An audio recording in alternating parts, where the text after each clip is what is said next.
요즘 인터넷을 보면 정말 놀라운 광경이 펼쳐집니다.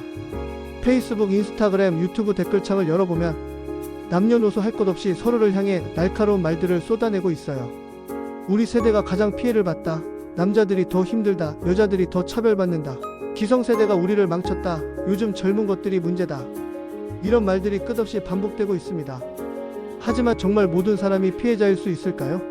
정말 우리 모두가 다른 누군가로부터 억울한 일만 당하고 살아온 걸까요?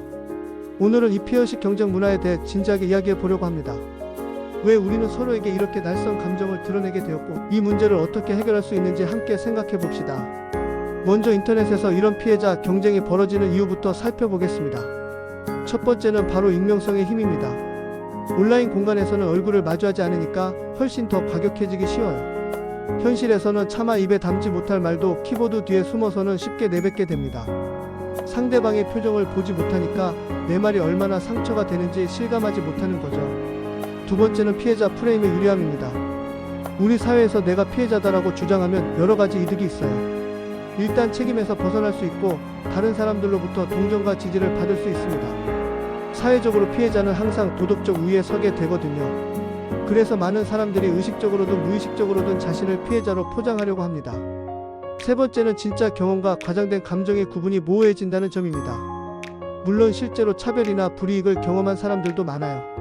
하지만 문제는 그런 경험을 확대하거나 왜곡해서 나만 억울하다, 우리만 피해를 봤다는 생각에 사로잡히는 경우가 많다는 거예요. 심지어 직접적인 피해 경험이 거의 없어도 온라인 집단의 분위기에 휩쓸려서 자신도 피해자라고 착각하기도 합니다. 그런데 이런 피해의식 경쟁에서 우리가 놓치고 있는 것들이 정말 많습니다. 가장 큰 문제는 서로의 희생과 배려를 전혀 인정하지 않는다는 거예요. 남자와 여자, 기성세대와 젊은 세대, 서로 다른 집단들이 분명히 서로를 위해 희생하거나 배려한 순간들이 있어요. 하지만 인터넷 문화는 그런 부분을 완전히 무시하고 오직 불만과 원망만 확대시킵니다. 예를 들어볼까요?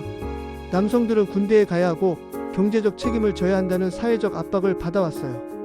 여성들은 출산과 육아로 인한 경력 단절, 직장에서의 차별을 경험해왔죠. 기성세대는 가난한 시절을 견뎌내며 지금의 경제 기반을 만들었고, 젊은 세대는 급변하는 사회에서 새로운 방식으로 적응하며 살아가고 있어요. 이 모든 것들이 다 각자의 몫이고 각자의 희생인데 우리는 왜 자꾸 내 고통만이 유일하고 가장 크다고 생각할까요? 이런 내 고통만 크다는 착각은 정말 위험합니다. 누구나 살아가면서 힘든 부분이 있어요. 그런데 내가 겪는 어려움만 보이고 다른 사람들의 고통은 보지 못하거나 과소평가하게 됩니다. 더 심각한 건 나만 힘들고 남들은 아무런 희생 없이 편하게 살아왔다고 착각하는 거예요. 이런 생각은 사실과 전혀 맞지 않습니다.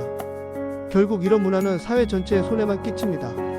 서로 욕하고 비방하며 차별하는데 에너지를 쏟다 보니 정작 문제를 해결할 생산적인 대화는 사라져버려요. 건설적인 토론 대신 감정적인 말싸움만 하게 되고 결국 더 큰 분열만 만들어낼 뿐, 근본적인 문제는 그대로 남아있게 됩니다. 그렇다면 어떻게 해야 할까요? 첫 번째로 우리는 차이를 인정하는 태도를 가져야 합니다. 나만 힘든 게 아니라는 걸 받아들이는 순간 진정한 대화의 가능성이 열려요. 내 경험이 소중한 만큼 다른 사람의 경험도 소중하다는 걸 인정해야 합니다. 남성도 여성도 기성세대도 젊은 세대도 각자 나름의 어려움과 도전을 겪고 있다는 사실을 받아들여야 해요. 두 번째는 경청과 존중의 자세입니다. 인터넷에서는 자꾸 말싸움만 하려고 하는데 사실 가장 필요한 건 듣는 힘이에요. 상대방의 이야기를 진심으로 들어보면 내가 몰랐던 부분들을 발견할 수 있어요. 그리고 신기하게도 내 말을 들어주는 사람한테는 내 주장도 더 잘 전달되거든요. 서로 이해하려고 노력할 때 비로소 건설적인 해결책도 나올 수 있습니다. 세 번째는 작은 실천부터 시작하는 거예요. 댓글을 달기 전에 내 말이 누군가를 상처 입히지 않을까? 한 번만 더 생각해 보세요. 내 경험만 강조하지 말고 다른 사람은 어떤 경험을 했을까?를 상상해 보는 거예요. 이런 작은 변화들이 모이면 인터넷 문화 전체가 바뀔 수 있어요. 또 중요한 건 피해의식에서 벗어나서 해결책을 찾는 데 집중하는 거예요. 누가 더 피해자인가를 따지는 대신 어떻게 하면 모두가 더 나은 환경에서 살 수 있을까를 고민해야 합니다.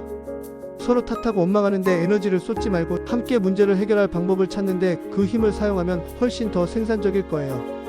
그리고 온라인에서만 소통하지 말고 오프라인에서도 다양한 사람들을 만나보세요. 직접 얼굴을 마주하고 대화하다 보면 인터넷에서 느꼈던 적대감이 많이 사라져요. 실제로 만나보면 생각보다 비슷한 고민을 하고 있고 서로 이해할 수 있는 부분들이 많다는 걸 알게 됩니다. 마지막으로 우리는 완벽한 피해자도 완벽한 가해자도 아니라는 걸 받아들여야 해요. 우리 모두는 때로는 피해를 당하기도 하고 때로는 누군가에게 상처를 주기도 하는 불완전한 존재들이에요. 하지만 그보다 더 중요한 건 우리가 모두 같은 사회를 살아가는 동료라는 사실입니다. 서로를 향한 차별과 욕설, 혐오 표현들이 인터넷을 지배하고 있지만 우리에게는 다른 선택지가 있어요. 인정과 배려, 이해와 존중의 문화를 만들어갈 수 있습니다. 나만 힘들다는 생각을 내려놓는 순간 다른 사람의 고통도 보이기 시작하고 그때부터 진정한 소통과 치유가 가능해져요. 물론 쉽지 않을 거예요. 오랫동안 쌓인 감정과 오해들이 하루아침에 사라지지는 않으니까요.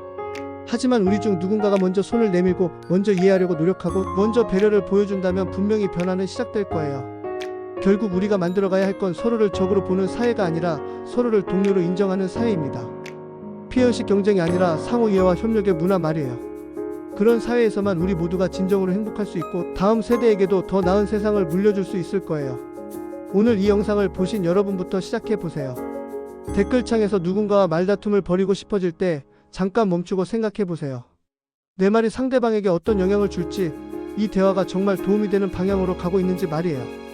작은 변화들이 모여서 큰 변화를 만들어낼 수 있습니다.